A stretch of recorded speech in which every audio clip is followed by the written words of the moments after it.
Good morning. It's Monday, July 1st, 2024. This is your Georgia WeatherNet morning update. Lot to get to this morning. Good news for South Georgia. Some showers that fired up a few hours ago, and you can see they're kind of fading out as they move out of Douglas and heading down toward Nashville and Stantonville, just east of Valdosta. So much needed rain down there, unfortunately short-lived, and we're just going to see scattered showers and thunderstorms as we move through the day today. Checking out temperatures across the state, low 70s in North Georgia with the exception of Atlanta. The airport, 81 degrees already. It's 81 in Columbus, and then upper 70s across most of the rest of South Georgia.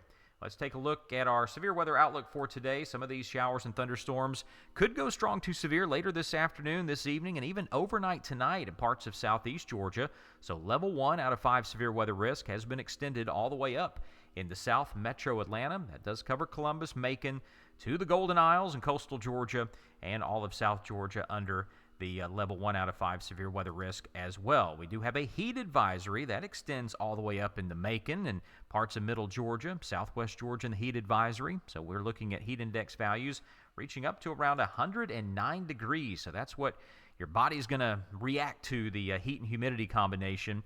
And the rest of the state of Georgia is still very hot and humid as well. Flood watch for coastal Georgia from Savannah all the way down to inland Glenn County.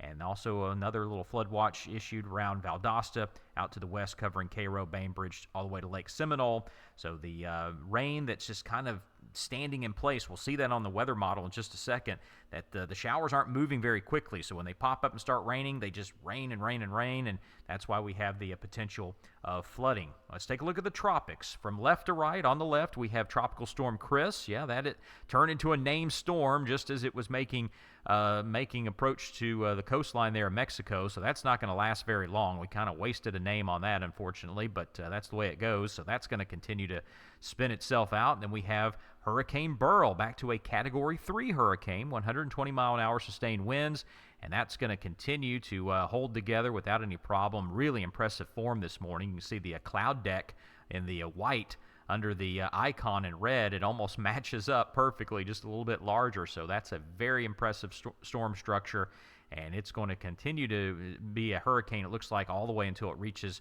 the Yucatan Peninsula in Mexico. That's our best track so far. And then we have the Orange X, which is following Beryl. 40% chance of development over the next 48 hours. So we could see another named storm out of that one coming soon. And it looks like it's far enough away from Beryl that it could develop and maintain for a while.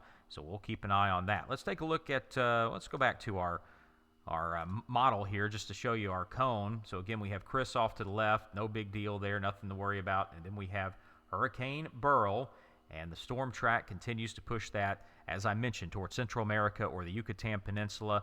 That big high-pressure ridge, it's bringing us all the heat and humidity here in the southeast. That's what's part of the steering current to keep these storms down to the south. That's why we're not seeing them hook back to the right and then move up northeast into our area. Let's take a look at, if we can find it here right quick, we'll take a look at the spaghetti models and just show you once again. Yeah, this looks like a big mess, but you can see that the models are pretty consistent. There are 3 outliers there showing that it could turn up toward Louisiana or Texas, but a majority of the models are saying, nah, it's going to continue toward the Yucatan into the southern Gulf, and then we'll see what happens from there. And then there's our tropical disturbance, probably going to follow the same track as well.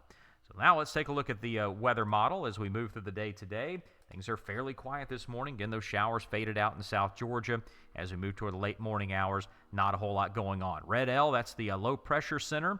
That's going to mean rising air for us, so that's going to be one factor to help get some showers and thunderstorms developing, starting out in South Georgia, mainly through the early afternoon hours.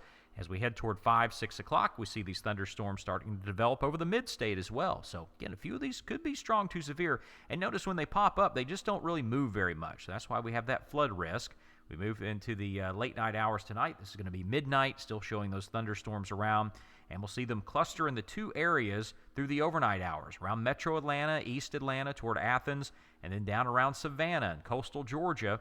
And they just kind of hang there and linger there all the way until tomorrow morning. Looks like they actually strengthen as we head toward daybreak tomorrow and into the mid-morning hours.